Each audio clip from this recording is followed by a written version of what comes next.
네, 여러분 우리는 그리스도인이라는 정체성을 가지고 살아가고 있죠. 그리스도인이라고 하는 이 정체성은 단순히 나는 교회에 다닌다라는 외적인 신분을 의미하는 것이 아닙니다. 그리스도인이 가지고 있는 정체성은 결국 무엇이냐? 나는 하나님께 속한 사람이다라는 내적인 확신과 삶의 방향을 말하는 것이죠. 정체성은요, 나의 삶의 많은 부분에 큰 영향을 줍니다. 내가 누구인지 분명히 아는 사람은 그에 걸맞는 삶을 살아가게 됩니다. 우리가 가지고 있는 신분은 나의 행동을 낳고 내가 속한 곳은 나의 행동으로 열매로 나타나기 마련입니다. 오늘날 우리는 교회 내에서 흔히 그리스도인답게 살자라는 말을 많이 듣죠. 그러나 무엇답게 누구누구답게 살기 위해서는 반드시 전제되어야 하는 조건이 있는데 그것이 무엇이냐? 누구인지가 먼저 분명해야 하는 것이에요. 우리가 그리스도인답게 혹은 그리스도인으로서 살아가자라는 말을 할 때 그러면 그리스도인이 무엇인지를 우리가 알아야 그리스도인답게 살아갈 수 있는 것이죠. 여러분들에게 지금 여기 계신 여러분들에게 군인답게 사세요 이렇게 말하면 여러분 이해하실 수 있는 분들이 얼마나 계실까요? 제가 이제 헌병 군 생활하면서 헌병으로 군 복무를 마쳤는데 헌병은 특별히 그 하고 있는 책임이라든지 맡은 어떤 그 군대 내에서 맡은 역할 때문인지 몰라도 헌병답게 행동해라 이런 얘기를 정말 많이 합니다. 왜 그렇습니까? 군인답지 못한 태도, 군인답지 못한 정신이나 행동을 가진 그런 군인들을 잡아내는 역할을 헌병들이 하잖아요. 그러니까 헌병답게 행동해라, 헌병답게 살아라 이 말은요. 군인보다 더 군인처럼 FM대로 바르게 외모도 그렇고 행동도 그렇고 바르게 생활해라라는 의미를 갖게 되는 것이죠.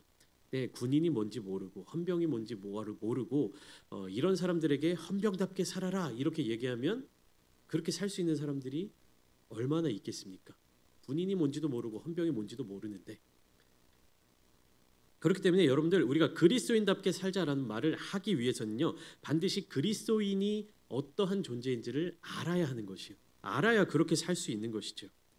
요한일서 3장의 말씀은 우리에게 바로 이 정체성을 선포하고 있는 것이요. 그리스도인은 누구다. 그리스도인은 무엇이다. 그래서 그리스도인답게 살기 위해서는 어떻게 살아낼 수 있다라는 것을 알려주는 것이 바로 요한일서 3장의 본문인 것입니다. 하나님께 속한 자 그리스도인은 무엇입니까? 사랑으로 살아내야 되는 것이고 진실함으로 살아가야 하는 것이고 생명의 방식으로 살아가야 한다는 것입니다. 여기에서의 생명은요 가짜 생명이 아니라 진짜 생명을 의미합니다. 여러분 가짜 생명이 무엇입니까? 육신의 생명, 목숨이라고 얘기하죠. 이거는 가짜 생명이에요. 진짜 생명은 무엇입니까? 영원히 죽지 않는 영원한 생명, 영생입니다. 우리의 영이에요, 영.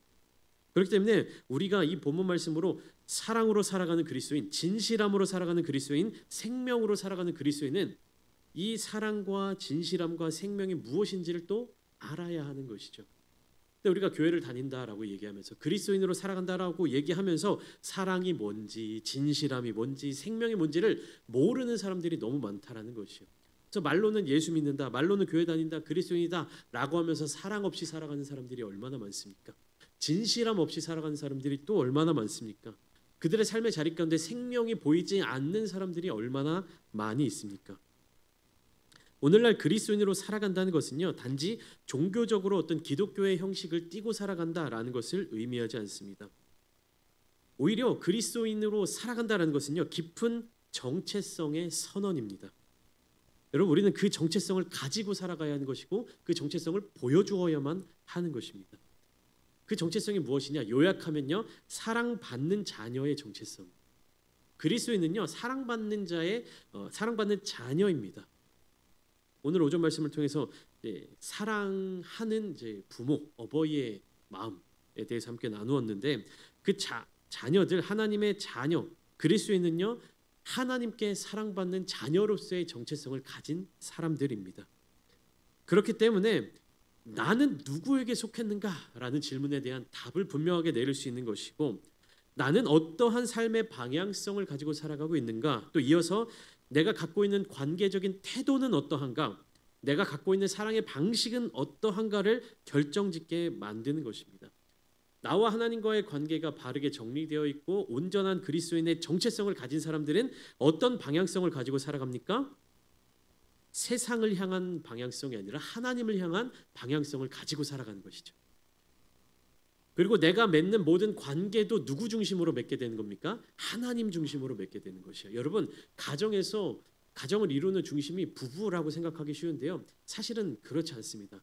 이 성경적인 결혼, 성경적인 부부관, 성경적인 가정 어떤 그런 공동체를 이루는 것들을 가르쳐주는 수많은 책들은요, 공통적으로 이렇게 이야기하고 있습니다. 무엇이냐? 부부 사이라고 하는 것은 이제 처음 가정을 이룰 때는 부부로서 시작되지 않습니까? 남편과 아내가 있어요. 남편과 아내 이 두 사람이 가정을 이룬다라고 얘기하지 않습니다. 성경적 가정을 가르치는 많은 사람들이 어떻게 이야기하느냐? 한 사람의 남자와 한 사람의 여자가 만나서 가정을 이루는 것이 아니라 무엇이냐? 한 사람의 남자가 하나님과의 깊은 관계를 온전하게 맺고 한 사람의 여인이 하나님과 깊은 관계를 온전하게 맺고 이 두 사람과의 관계 사이에 하나님이 바르게 서 계실 때 그것이 아름다운 가정이라고 이야기하는 것이에요. 여러분, 부부가 서로가 서로에게 잘해 주려고 최선을 다하고 노력한다고 해서 아름다운 가정이 이루어질 수 있는 것이 아닙니다. 그 이전에 무엇이 우선되어야 되는 것입니까? 하나님과의 관계. 하나님께서 주시는 사랑을 온전히 받을 수 있어야 그 사랑으로 사람을 사랑할 수 있는 것이고 상대방을 사랑할 수 있는 것이고 또한 하나님께 사랑을 진실되게 받고 그 하나님의 사랑을 온전히 누릴 수 있어야 사람으로부터도 사랑 받을 수 있는 것입니다. 여러분, 누군가가 사람들이 나에게 이유 없는 사랑, 조건 없는 친절을 베풀 때 우리는 어떻습니까? 경계하죠. 이 사람 무슨 속셈을 갖고 있을까? 이 사람이 나에게 바라는 것이 뭘까? 혹은 더 나아가면 이 사람이 나에게 무슨 사기를 치려고 뭘 팔아먹으려고 나한테 이렇게 잘해주는 것일까라는 의심을 갖지 않습니까? 근데 하나님의 사랑은 조건 없는 사랑입니다. 왜 조건이 없느냐? 우리가 가진 어떠한 것으로도 거기에 합당한 대가를 치를 수 없기 때문에 야, 네가 가진 것 중에 뭐라도 나한테 갖고 와봐야 내가 주는 사랑에 대한 그 대가를 치를 수 없어. 그러니까 내가 그냥 무료로 줄게. 선물이야, 은혜야. 이것이 하나님의 사랑입니다. 그 사랑을 받아본 사람이어야만 사람들에게 조건 없는 사랑을 줄 수 있고 또 상대방이 나에게 조건 없이 주는 그 사랑에 대해서도 온전하게 받아들일 수 있는 것이. 여러분, 남편이 아내를 사랑하는 것에 무슨 이유가 필요하겠습니까? 아내가 남편을 사랑하는 것에 무슨 이유가 필요하겠습니까? 근데 부부 사이뿐만 아니라 상대방이 나를 사랑하는데 나에게 친절을 베푸는데 나에게 잘해주는데 감사함과 고마움을 느끼기보다 먼저 의심이 든다면 얘 나한테 뭘 하려고 나한테 뭐 잘못한 거 있나? 뭐 나한테 뭘 사기치려고 뭐 팔아먹으려고 뭐 옥장판 5개 가져왔나? 뭐 이런 생각을 하게 되면요, 그 사랑을 내가 누리지 못하는 불행에 빠질 뿐만 아니라 그 사랑을 나누지도 못하게 된다는 것입니다. 요한일서 3장 13절부터 24절의 말씀은 우리에게 이 질문을 묵직하게 던지고 있습니다. 당신의 삶의 방향은 어디를 향하고 있느냐? 당신의 사랑의 모습은 무엇을 가지고 있느냐? 당신은 어떠한 태도를 가지고 살아가고 있느냐? 그렇기에 요한은 이 본문을 통해서 그리스도인의 정체성을 분명히 하고 있는 것입니다. 세상에 속한 자인지 하나님 나라에 속한 자인지 그리고 두 곳에 속한 삶의 모습을 대비하고 비교함으로 말미암아 당신은 어떤 삶을 살아가겠습니까? 라는 질문을 던지고 있는 것이. 요한은 이렇게 이야기합니다. 하나님께 속한 자는 사랑을 하는 것. 세상에 속한 자는 무엇을 하냐? 미워한다는 것입니다. 그러니까 세상을 사랑한다라는 것은요, 다시 말하면요, 하나님의 입장에 있어서 미움을 갖게 되는 것이. 우리는 이제 이 말씀들을 따라가면서 하나님의 자녀로서의 정체성과 삶의 태도를 하나씩 깊이 있게 살펴보고자 합니다. 13절 말씀 본문은 이렇게 시작하고 있습니다. 요한일서 3장 13절 말씀, 세상의 미움은 하나님께 속한 자의 특징이라고 이야기를 하고 있는 것이에요. 무엇이냐? 우리가 하나님께 속해 있다면 어떠냐? 세상으로부터 미움을 받는다라는 것이요. 그러니까 내가 하나님의 자녀가 되고 내가 하나님의 사랑을 받고 그 사랑을 누리며 살아가는 사람은요, 어떤 특징을 갖게 되냐? 이 세상을 살아가는 게 불편해집니다. 여러분, 삶이 여러분들의 지금 살아가시는 삶이 어떻습니까? 각박하지 않으십니까? 좀 불편하지 않으십니까? 뭔가 좀 더 힘들지 않으십니까? 근데 그게 왜 그러냐? 뭐 우리가 힘든 이유는 여러 가지가 있겠지만 복음적인 관점에서 바라볼 때 우리가 세상으로부터 미움을 받는다라는 것은 결국 우리가 하나님께 속해 있다라는 것을 의미합니다. 가장 먼저 제가 자주 말씀드리죠. 여러분들 지금 이 황금 같은 주말 시간에 아침부터 지금까지 여기서 뭐 하고 계신 거예요?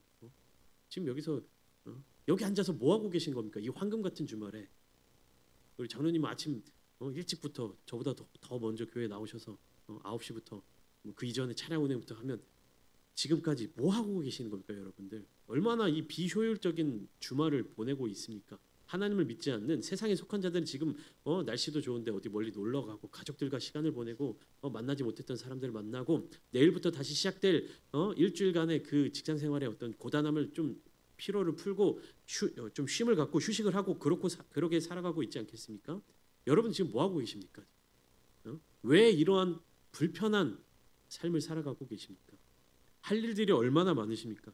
밀렸던 집안일들도 주말에 할 수 있을 것이고 우리 학생들은 밀린 과제들도 지금 이 시간에 할 수 있고 한데 다 지금 여기 모여서 뭐 하고 계십니까?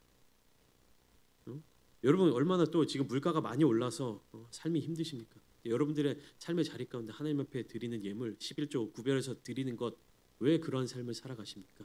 여러분들의 정체성이 어디에 있기 때문에 하나님께 있기 때문에 세상을 살아가기 불편하고 세상에서 미움받는 것 같고 세상으로 들어가지 못하도록 방해받는 이러한 고통이 우리의 정체성을 드러내는 모습이라는 것입니다.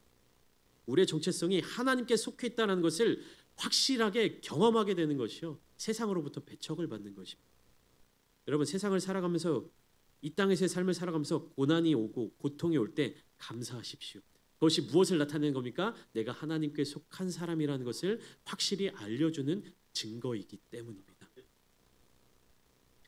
여러분 직장에서 정직하게 살려고 할 때 어떤 말을 듣게 됩니까? 눈치 없다, 융통성이 없다 이런 말을 듣지 않으십니까?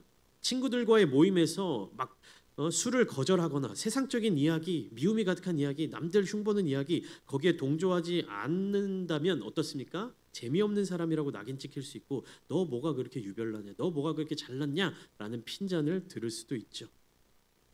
신앙을 기준 삼아 옳고 그름을 분별하러 할 때 꼰대라는 비난을 받기도 합니다. 뭐가 그렇게 딱딱하냐, 기준이 뭐가 그렇게 너 혼자 잘났냐라는 이야기를 듣게 됩니다. 근데 안타까운 것은요 교회 공동체 안에서조차 정말로 하나님의 뜻을 따라 바르게 살아가려는 사람들이 때로는 소외를 당하거나 왜곡된 오해를 받게 될 수도 있다는 것입니다. 뭐 그렇게 열심히 하냐, 유별났냐 라는 이야기를 세상에서만 들으면 괜찮은데 교회 내에서도 그런 이야기를 듣는 사람들이 있다는 것입니다. 그러니까 듣는 사람이 그런 이야기를 하는 사람들이 있다는 것입니다. 세상은 어둠 속에 있습니다. 어둠이죠. 그렇기 때문에 무엇을 미워합니까? 빛을 미워합니다. 빛이 가까이 오지 못하도록 만들죠. 빛이 그 힘을 잃어버리도록 만드는 것이 세상입니다.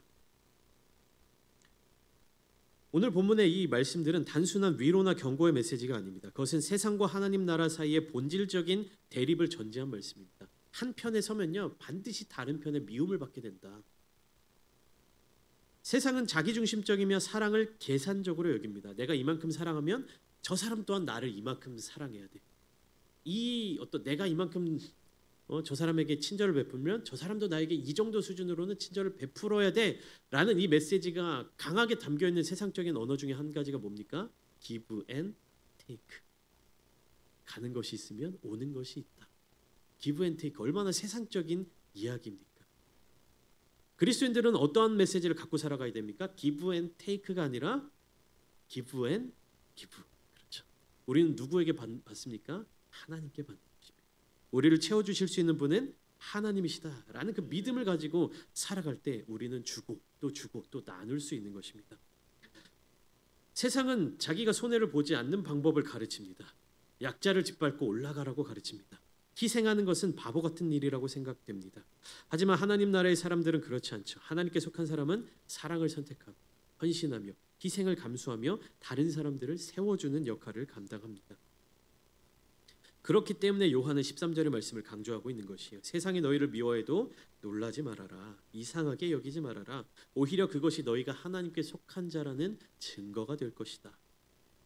그런데 여러분, 우리는 우리가 하나님께 속한 자라는 그 증거를 어디에서 찾으려고 합니까?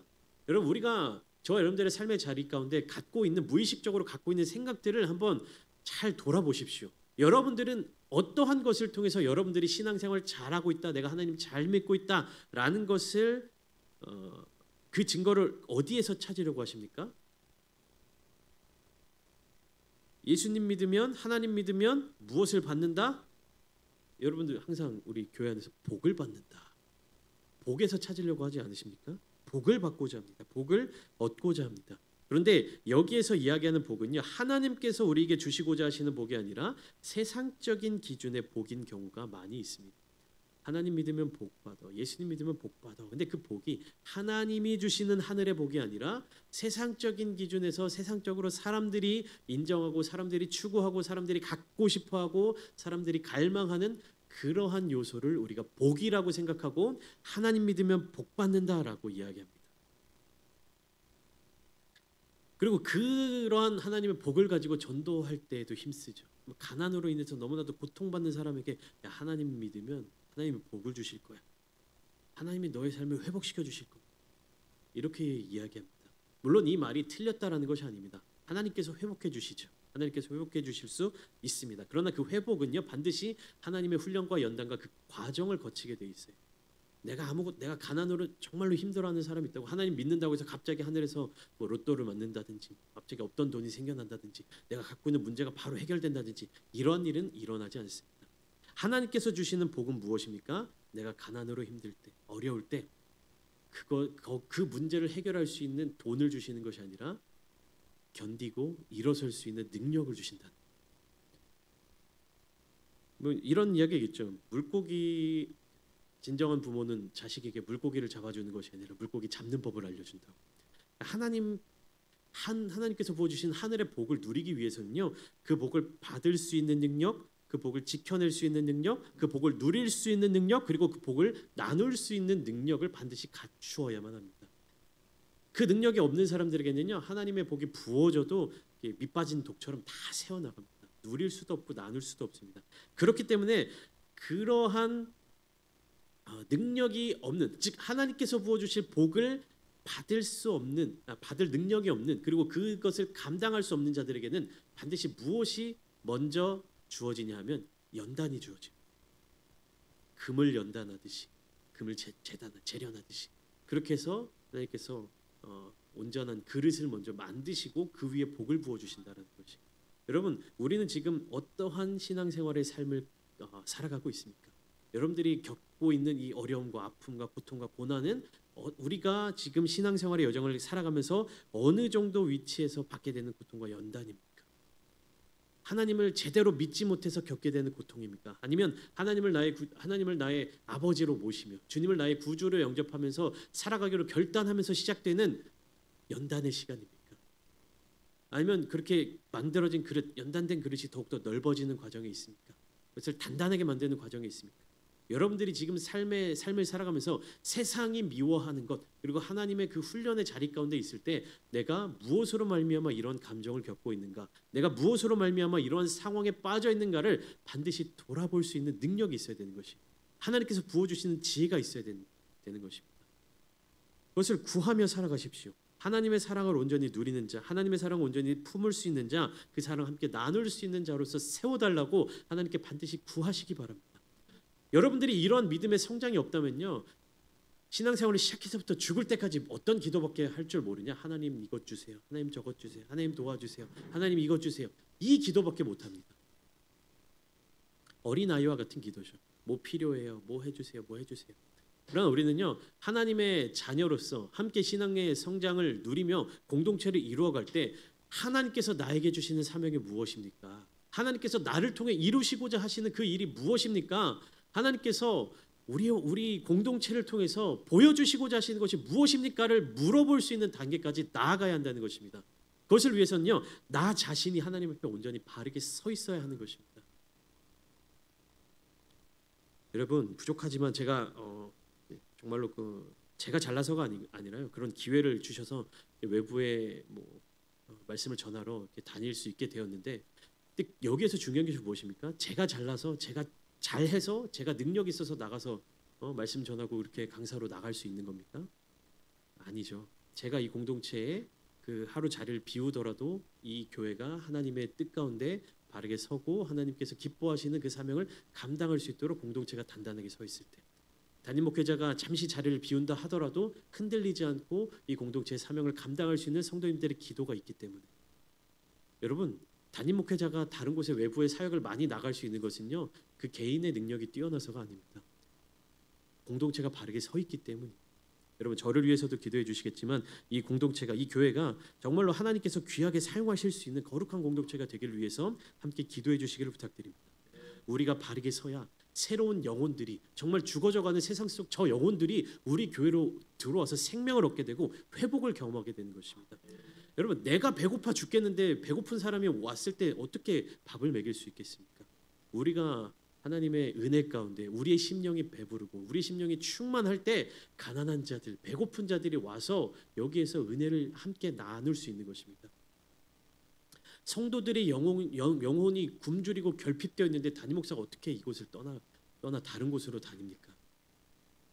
여러분, 흔들리지 않는 믿음을 가지고 하나님께서 우리 교회, 우리 공동체 가운데 주시는 그 사명을 기억하시면서 세상적인 기준이 아니라 하나님의 나라의 기준으로 함께 성장해 나가는 교회가 되기를 소망합니다. 요한은 15절 말씀에서 이렇게 이야기를 하고 있죠. 그 형제를 미워하는 자마다 살인하는 자니 살인하는 자마다 영생이 그 속에 거하지 아니하는 것을 너희가 아는 바라. 하나님으로 말미암아 우리가 생명을 얻었는데 그 생명이 내 안에 없다라고 하는 아주 대표적인 사례를 지금 요한이 이야기하고 있습니다.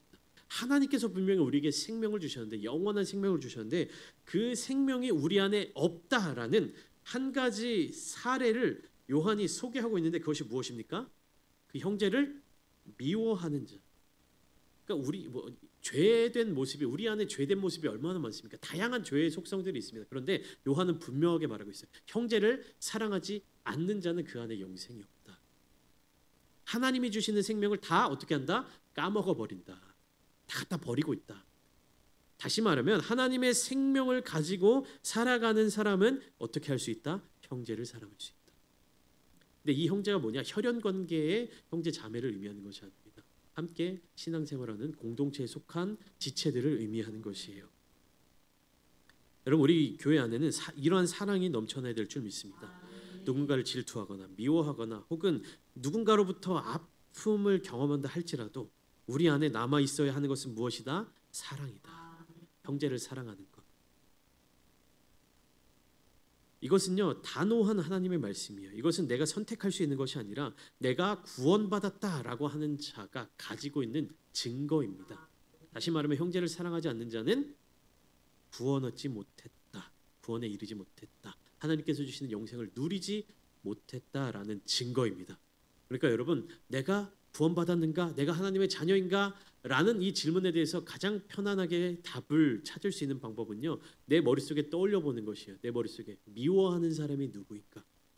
내 안에 미워하는 사람이 누구일까? 근데 그 미워하는 사람이 나와 얼마나 가까운 자들일까? 그것을 떠올리시기 바랍니다. 그리고 사랑해야 합니다. 근데 사랑은 어떻게 하냐? 말보다 행동으로 증명된다라는 것이죠. 16절부터 18절 말씀을 보시면, 그가 우리를 위하여 목숨을 버리셨으니 우리도 형제들을 위하여 목숨을 버리는 것이 마땅하니라. 그러니까 형제를 미워하는 자마다 살인하는 자다라고 얘기했는데, 결국에 형제를 사랑하는데 어느 정도까지 사랑해야 하냐? 나의 목숨을 버릴 정도로. 이 말씀의 대비가 여러분들 눈에 보이십니까? 형제를 미워하는 자마다 뭐 하는 자다? 살인하는 자다. 형제를 그러니까 이거는 뭐 마음으로 살인하는 거죠. 실제로 살인하면 더 큰일 나죠. 형제를 미워하면 살인하는 자다. 형제를 살인한다라는 것은 결국에 무엇입니까? 내가 살아있다라는 거예요. 여러분, 우리는 사람이기 때문에, 인간의 육체를 갖고 있기 때문에 몸이 지치면요, 마음도 지쳐요. 그럼 막 짜증나지 않을 만한 일도 괜히 말이 퉁명스럽게 나오고 짜증이 섞여 나오고, 근데 그 짜증을 들은 또 그 다른 사람들이 또 거기로 해서 짜증이 나고, 우리는 육을 가지고 있는 연약한 사람들이고 우리는 혼을 가지고 생각하는 사람들이기 때문에 부족한 사람들이에요. 그러니까 어떻습니까? 서로 마냥 행복할 수만은 없다라는 겁니다. 마냥 좋을 수만은 없다는 얘기예요. 그러면 나와 공동체의 지체 간에 뭔가 작은 트러블이 있습니다. 작은 불편함이 있어요. 너가 이렇게 하는 게 나한테 좀 거슬려. 너가 이렇게 말하는 게 나한테 좀 불편해. 서로가 그런 부분들이 조금씩은 다 있지 않겠습니까? 근데 여기에서 지금 요한이 3장 15절 말씀 이야기하는 건 뭡니까? 이 형제와 나와의 인간적인 조금 약간의 불편함이 있는데 이 불편함 속에서 내가 나의 편안함과 내가 나의 만족함을 추구하면 결국 어떻게 된다는 것이냐? 그 형제를 마음으로든 혹은 이제 뭐 인격적으로든 죽인다라고 표현을 하는 거예요. 그러니까 무시한다라고도 우리가 이야기할 수 있겠죠. 나와 상대방의 갈등이 생겼는데 내가 살아있다는 것은 무엇이냐? 상대를 죽여버린다라는. 좀 극단적으로 말씀을 드려볼까요? 저는 지금 약간 더워요. 이게 좀 더위를 많이 타고 좀 단이 올라가 있으면 좀 덥습니다. 에어컨을 틀고 싶지만 이제 틀지 않았는데 만약에 지금 이 어정쩡한 기온 속에서 제가 덥다고 에어컨을 막 이렇게 가장 낮은 온도로 확 하면 어떻습니까? 우리 성도님들 추우실 거야. 앉아 계시면. 근데 내가 난 상관없어. 나만 시원하면 돼라고 딱 하면 이제 저는 살고 여러분들은 죽는 겁니다. 근데 반대로 어떻게 됩니까? 내가 죽으면 내가 참으면 내가 인내하고 내가 포기하면 어떻습니까? 상대방이 살아나는 것이죠. 15절 16절 말씀 16절 그가 우리를 위하여 목숨을 버리셨으니 우리가 이로써 사랑을 알고 우리도 형제들을 위하여 목숨을 내어줄 수 있다. 이것은 결국 무엇이냐? 나를 포기한다는 것입니다. 내가 원하는 것이 있고 상대방이 원하는 것이 있을 때 무엇을 들어준다? 내가 원하는 것을 포기하고 상대가 원하는 것을 들어준다. 이것이 사랑입니다. 이것이 여기에서 생명이 시작되는 것이에요. 이런 생명을 여러분들 품고 살아가시를 소망합니다. 나를 드러내는 것이 아니라 나를 살려내는 것이 아니라 어떻게 해요? 나를 죽여서 상대를 세우는, 나를 낮춰서 상대를 높이는 것. 내가 인내함으로 말미암아 상대를 인정하는. 왜 그렇습니까? 하나님께서 우리를 그렇게 사랑하셨기 때문에. 예수님을 십자가에 내어주심으로 말미암아 우리를 살리셨기 때문에. 그 하나밖에 없는 독생자 예수 그리스도를 십자가에 달려 죽게 만드시고 지옥으로 보내셔서 원래 지옥에 가야 마땅할 우리를 그 지옥에서부터 건져내 주셨기 때문에 이제 우리의 삶, 우리의 생명은 누구를 위한 생명이 되어야 합니까? 하나님을 위한 생명이 되어야 합니다. 그것이 우리가 사랑받는 자녀로 살아가는 정체성이에요. 그런데 감사한 것은요, 우리의 힘과 우리의 능력으로 할 수 없다라는 것을 요한도 알고 있습니다. 그래서 이 사랑의 능력으로 어떻게 하냐? 하나님 앞에서의 담대함을 얻을 수 있도록 말하고 있습니다. 사랑은 단지 이웃과의 관계를 좋게 하는 것이 아니에요. 겉으로 드러나서 하하호호 하는 그런 관계를 이어가는 것이 아닙니다. 그것은 우리의 내면을 정돈하고 하나님 앞에서 담대함을 갖도록 만드는 것이죠. 19절 말씀 이로써 우리가 진리에 속한 줄을 알고 또 우리 마음을 주 앞에서 굳세게 하리니 20절 이는 우리 마음이 혹 우리를 책망할 일이 있어도 하나님은 우리 마음보다 크시고 모든 것을 아시기 때문이라. 우리의 양심이 우리를 정죄할 때 사랑의 실천은 내가 하나님 안에 있다는 내적 증거가 됩니다. 여러분 우리 그리스도인들은요 다른 사람들을 희생해서 내가 얻게 되는 유익으로 기뻐하지 못합니다. 그 마음에 성령님이 주시는 그 가책을 느끼며 살아갑니다. 그래서 이 가책을 느끼는 것에 두 손 들고 어떻게 합니까? 나를 죽여서라도 상대를 살리는 선택을 합니다. 세상 사람들은요 상대방을 밟고서 상대방을 죽여서라도 내가 살아남는 것을 취합니다. 그러나 그리스도인들은요 그렇게 행동하며 살아갈 때 내 마음속에서 울리는 성령의 음성을 들으며 견디지 못합니다. 그렇기에 상대방을 살리고 나를 죽이는 그런 삶을 살아가게 되는 것이에요. 사랑과 믿음은 하나님의 내주하심을 이루는 열쇠입니다. 요한은 하나님의 계명을 단 두 가지로 요약합니다. 예수 그리스도의 이름을 믿는 것, 그가 주신 계명대로 서로 사랑하는 것. 여러분 믿음과 사랑은요 나눌 수 없는 동전의 양면입니다. 근데 이 사랑은 우리를 구원해 주시는 하나님만을 사랑하는 것이 아니라 하나님의 명령대로 우리 이웃을 사랑하는 것, 더 나아가 원수를 사랑하는 것까지 이르게 되는 것입니다. 진정한 믿음은 사랑으로 나타납니다. 결론을 말씀드리겠습니다. 나는 누구에게 속한 사람인가? 나의 정체성은 무엇인가? 요한일서 전체 핵심은 하나님의 사랑과 생명이 있다라고 말씀드렸죠. 그 사랑은 나를 자녀로 삼으셨고 그 생명은 나로 하여금 사랑하도록 만듭니다. 정체성이 분명한 자는 삶의 태도도 분명합니다. 하나님께 속한 자는 미움 대신 사랑을 행하고 말 대신 행함으로 그리고 사망 대신 생명을 선택합니다. 사랑은 내 신앙의 본질이요 증거입니다. 세상이 나를 미워할지라도 나는 사랑을 선택할 수 있어야 합니다. 그 사랑이 곧 내 생명의 증거이며 하나님께 속한 자로서의 표식이기 때문입니다. 우리는 성령 충만함을 받은 후에 이 사랑을 이 세상 가운데 땅끝까지 전파해야 될, 증거해야 될 사명을 받은 사람입니다. 오늘 이 말씀 앞에서 다시 한번 자신에게 물어봅시다. 나는 누구에게 속한 사람인가? 나는 누구에게 속한 사람인가? 나의 정체성은 무엇인가? 그에 대한 진실한 답이 나의 관계, 나의 행동, 내 태도 안에 분명하게 드러나기를 간절히 소망합니다. 기도함으로 말미암아 하나님의 자녀된 거룩한 정체성을 가지고 하나님을 기쁘시게 해드리며 하나님께서 우리에게 베푸신 그 사랑을 널리 전하고 증거함으로 말미암아 하나님께 영광을 돌려드리는 우리 귀한 아름다운 창대교회 모든 성도님들 되시기를 예수님의 이름으로 축원합니다.